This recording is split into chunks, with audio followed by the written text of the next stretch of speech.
தணிக்கை குழுல எந்த படத்துக்கு கட்டுப்பாடு விதிக்கல அப்படிங்கிறத இந்த மாதிரி பெரியோர்கள் முதல்ல தெளிவுபடுத்தணும்.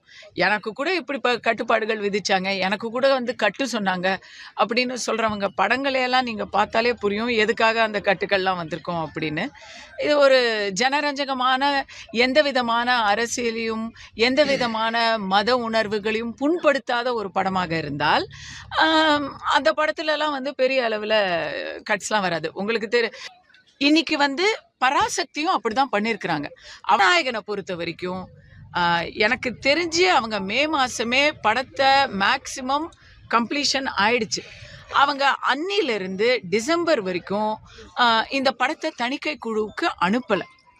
டிசம்பர் 18 தான் படத்தை தணிக்கைக்கு அமைச்சிருக்கிறாங்க. ஒன்று. ரெண்டாவது, ஐயா விஜய்ங்கிறவர் இன்னைக்கு தளபதி விஜய்ங்கிறவர் ஒரு சூப்பர் ஸ்டார் நடிகர் என்பதை தாண்டி ஒரு எதிர்பார்ப்புக்குரிய அரசியல் தலைவர். திமுகவையும் மிக அதிகமாக எதிர்க்கக்கூடிய தலைவர், பாஜகவையும் எதிர்க்கக்கூடிய தலைவராக இன்னைக்கு அவர் தன்னை வளர்த்துக்கிட்டு அந்த பிராண்டை தான் அவர் ப்ரொஜெக்ட் பண்ணுறாரு. அப்படி இருக்கும் பொழுது அவருடைய கடைசி படமான ஜனநாயகனுக்கு எங்கேந்தாவது எப்படியாவது ஏதாவது தடைகள் வரலாம் அப்படிங்கிறதெல்லாம் அவங்க ஆன்டிசிபேட் பண்ணணும். இன்னும் சொல்ல போனால் தணிக்கை குழுவில் இன்னைக்கு வந்திருக்குங்க. இதுக்கு முன்னாடியே நான்லாம் எதிர்பார்த்தேன், யாராவது கதை திருட்டுன்னு சொல்லுவாங்க, யாராவது என்ஓசி இல்லைன்னு சொல்லுவாங்க. இதெல்லாம் நான் எதிர்பார்த்தேன். ஏன் அவங்க எதிர்பார்க்கல?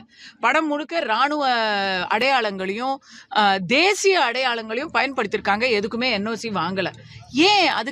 அதெல்லாம் செய்யணும்ல. அமரன் படத்தில் அதையெல்லாம் பக்காவாக செஞ்சு அவங்க அதை இராணுவத்துக்கே போட்டு காமிச்சு அவங்க தங்களுடைய என்ஓசி சர்டிஃபிகேட் வாங்குறாங்க. இவங்க எதுவுமே பண்ணலை.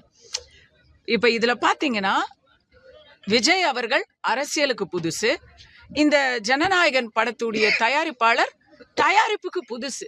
இந்த அனுபவமின்மை, அரசியல் அனுபவமின்மை, தயாரிப்பாளருடைய இண்டஸ்ட்ரியில் இன்எக்ஸ்பீரியன்ஸு, இதெல்லாம் தெரியுது. சென்சார் சர்டிஃபிகேட் வாங்குறதுக்கு அவங்களுக்கு சரியான வழிகாட்டுதல் இல்லை. இன்னும்